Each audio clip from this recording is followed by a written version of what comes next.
नमस्कार मैत्रिणींनो, तुम्हाला सांगणार आहे आज मी सर्दी खोकल्यावर चालणारा काढा घरगुती उपाय.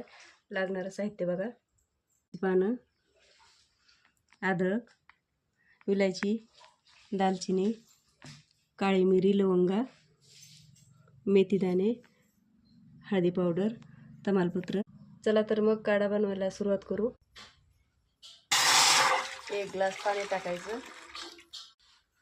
थोडीशी अद्रक, 1 तमालपत्र, 4 काळी मिरी, 4 लवंगा, थोडीशी दालचिनी, 1 विलायची, अर्धा चमचा हळद.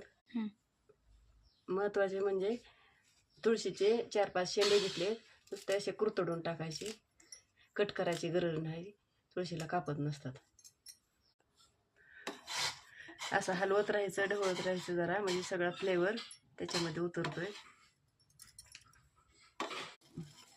आपण 1 ग्लास पाणी टाकलेलं होतं, उकळून अर्धा ग्लास होईपर्यंत ठेवायचं. याच्यामध्ये तुम्ही आवडीनुसार गूळ टाकू शकतात. काढा शिजून तयार झालेला आहे. काढा आता गाळून घेऊया.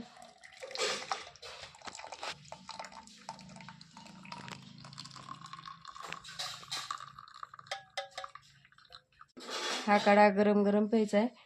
सर्दी खोकला तापाने बरा होतो. जेवढं पाणी टाकलंय त्याच्यापेक्षा निम्म व्हायला पाहिजे. आपण 1 ग्लास पाणी टाकलेलं होतं, बरोबर आता अर्धा ग्लास झालेलं आहे. असा काढा बनवा आणि सर्दी खोकला गायब करा.